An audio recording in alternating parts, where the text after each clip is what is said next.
할렐루야. 오늘 아침도 주님의 크신 은혜와 사랑으로 나아가시는 예림의 모든 성도님들 되시기를 축복합니다.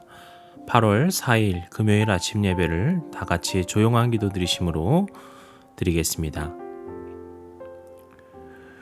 우리 가운데 살아 역사하시고 오늘 이 자리 가운데도 함께하여 주시는 전능하신 아버지 하나님, 우리를 돌봐주시고 우리를 통치하여 주시는 주님을 믿으며 주님께 찬양과 경배를 올려드리기를 원합니다. 오늘 이 예배가 오직 주님만을 높이는 예배가 되게 하시고 주님만을 바라고 구하며 우리가 오직 주님의 자녀임을, 주님의 백성임을 고백하고 믿음으로 나아갈 수 있는 그런 복된 시간 될 수 있도록 주님 축복 가운데 인도하여 주시옵소서.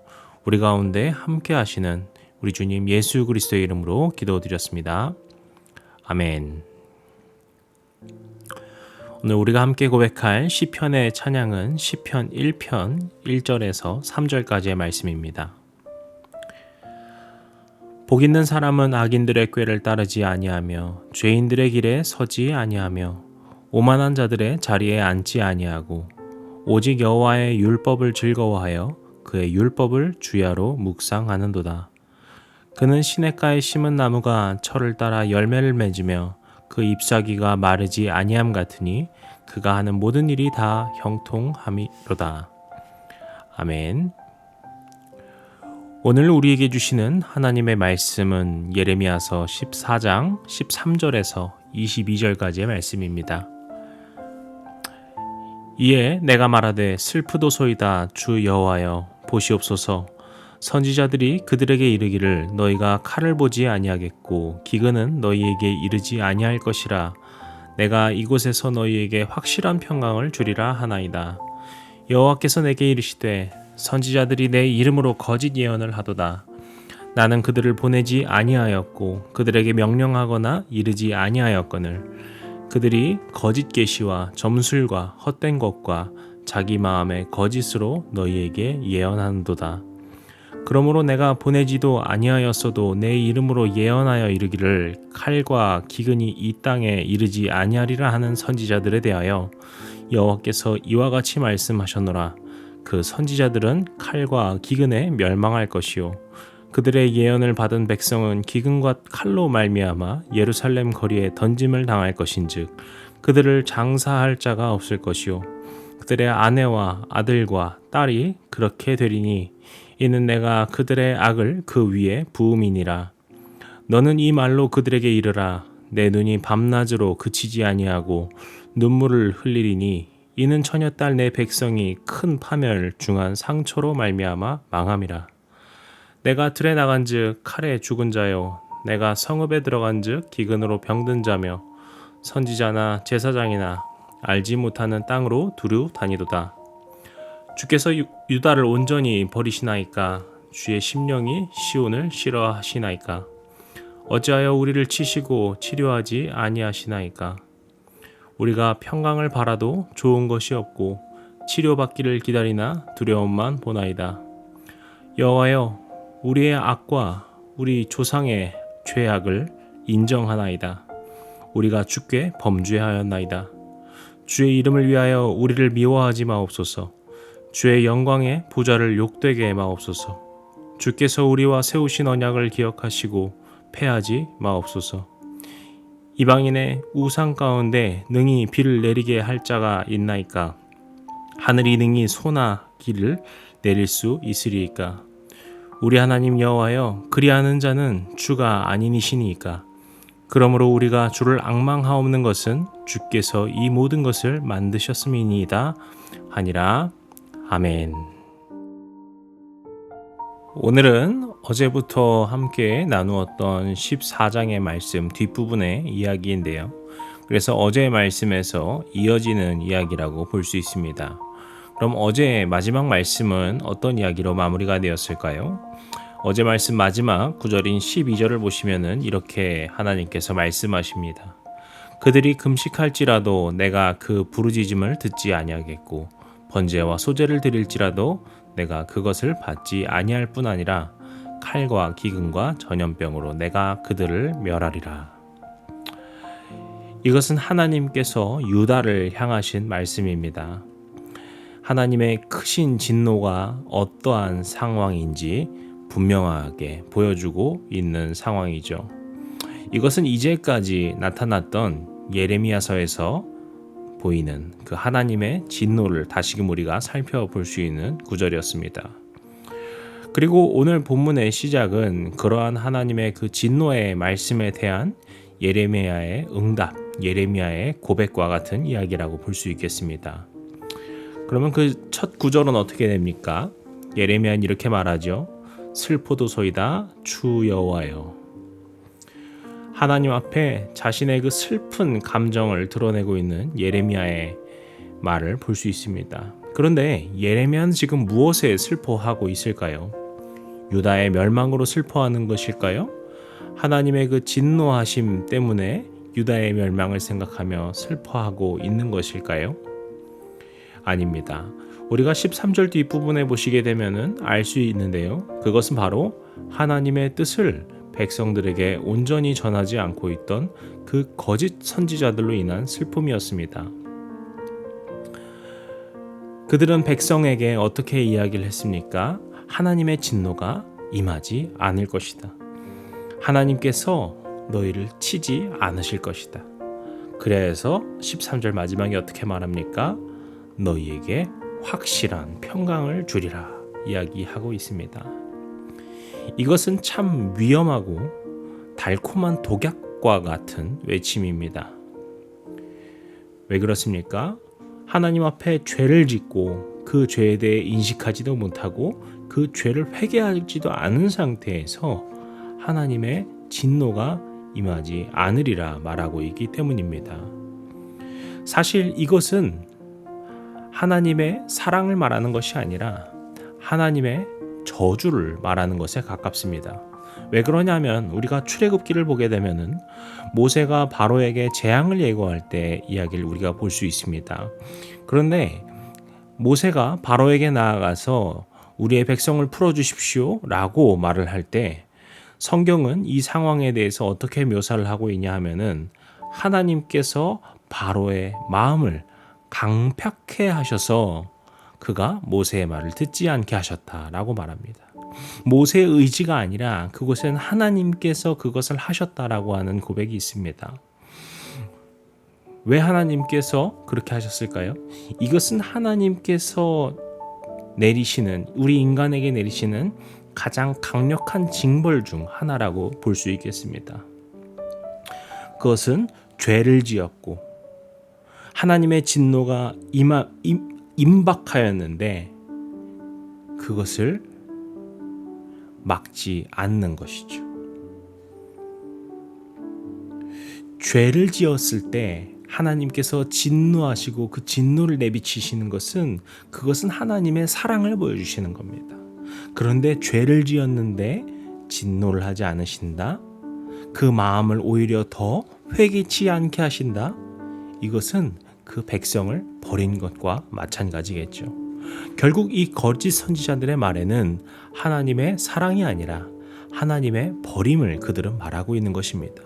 그리고 그러한 거짓 달콤함을 가지고서 유다를 더욱더 심각하게 무너뜨리고 있던 것이 바로 그 거짓 선지자였다라는 것을 우리가 알 수 있고 예레미야는 그들로 인하여서 슬퍼함을 이야기하고 있습니다. 그리고 하나님께서는 그리하여서 그런 선지자들을 벌하시겠다 말씀하시죠. 15절 마지막에 어떻게 말씀하십니까? 그 선지자들은 칼과 기근에 멸망할 것이다. 그런데요, 여기서 또 중요한 것이 하나 있는데요. 그것은 바로 다음 구절에 나옵니다. 그 말을 들은 백성들도 벌하시겠다는 말씀이죠. 16절 어떻게 말씀하십니까? 그들의 예언을 받은 백성은 기근과 칼로 말미암아 예루살렘 거리에 던짐을 당할 것인즉.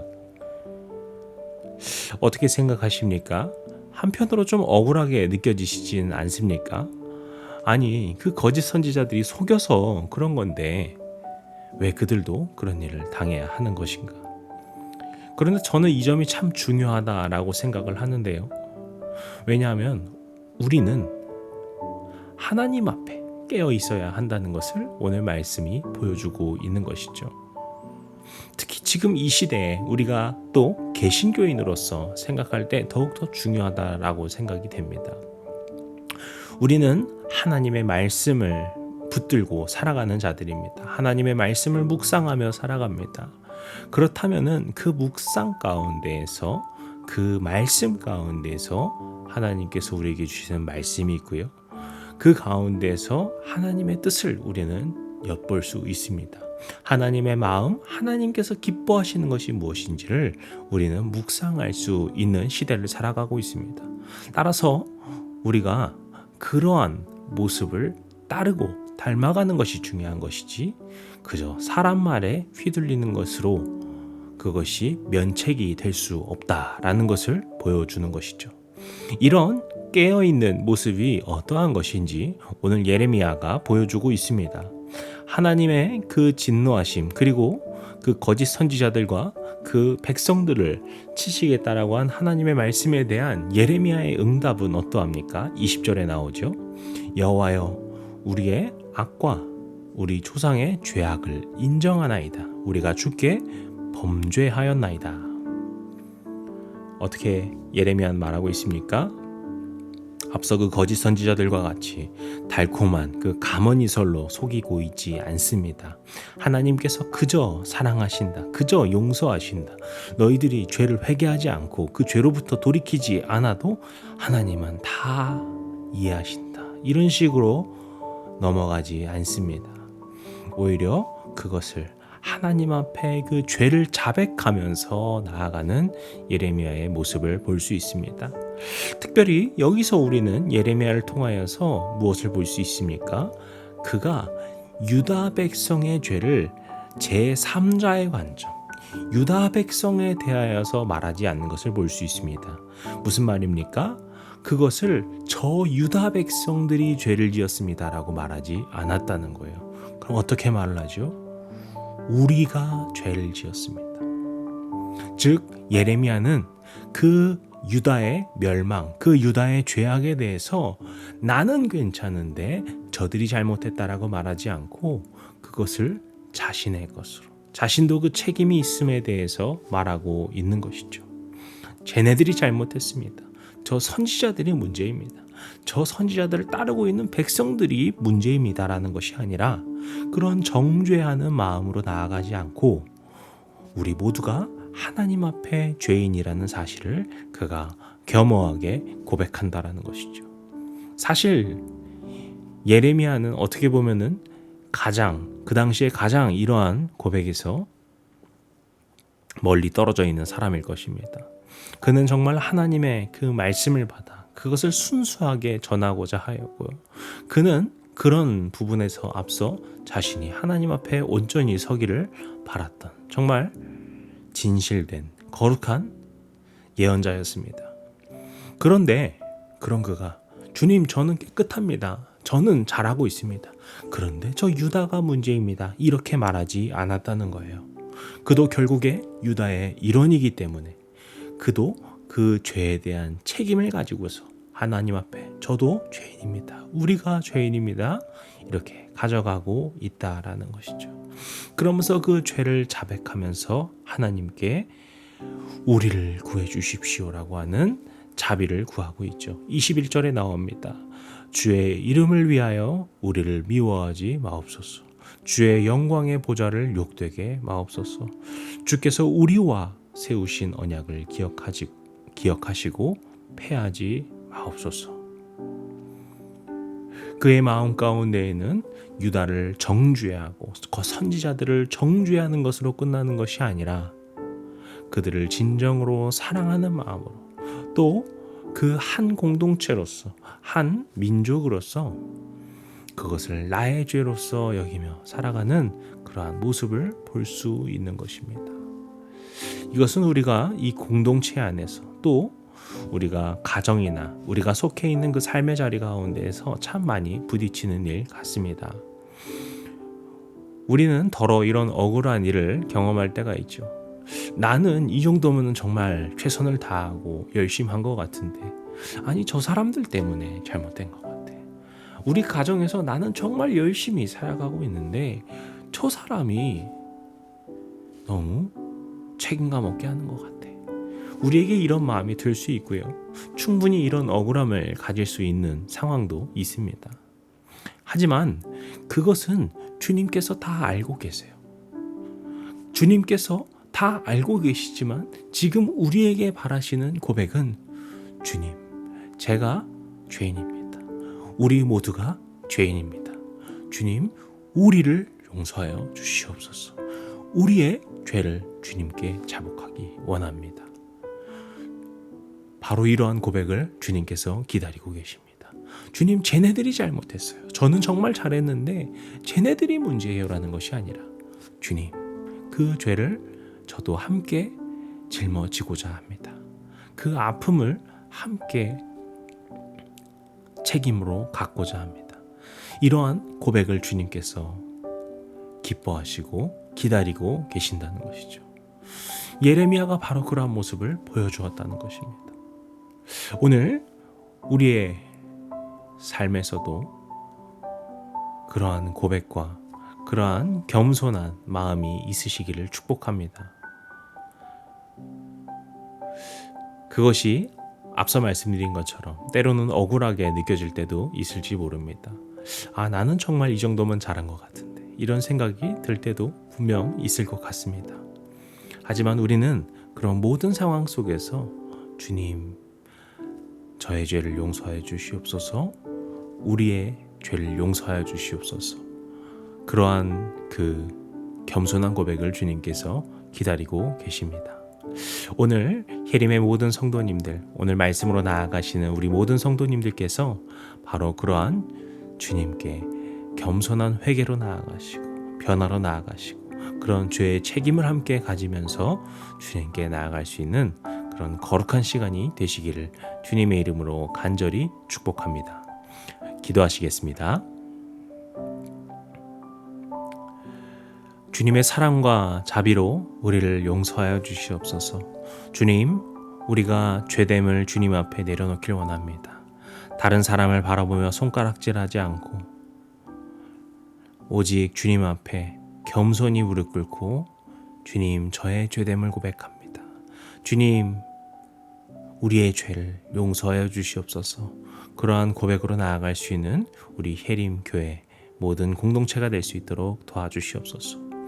우리가 우리의 연약함을 주님 앞에 내려놓고 나아갈 때 주님께서 그 연약함을 가지고서 우리에게 힘주시는 분이신 줄로 믿습니다. 그러한 주님의 능력만을 믿고 나아가고 주님의 그 자비하심만을 믿고 나아가고 주님의 은혜만을 붙들며 나아가는 혜림의 모든 가족들 될 수 있도록 주님 도와주시옵소서. 오늘 우리의 하루의 삶이 오직 주님께 온전히 드려지는 삶의 예배가 될 수 있도록 우리의 모든 순간순간 주님 우리 가운데 역사하여 주시옵소서. 모든 말씀 예수님의 이름으로 기도드렸습니다. 아멘. 이제 우리 주기도문으로 함께 예배를 마치도록 하겠습니다. 하늘에 계신 우리 아버지여, 이름이 거룩히 여김을 받으시오며 나라의 마옵시며 뜻이 하늘에서 이룬 것 같이 땅에서도 이루어지이다. 오늘날 우리에게 일용할 양식을 주옵시고 우리가 우리에게 죄진 자를 사하여 준 것 같이 우리 죄를 사하여 주옵시고 우리를 시험에 들게 하지 마옵시고 다만 악에서 구하옵소서. 나라와 권세와 영광이 아버지께 영원히 있사옵나이다. 아멘.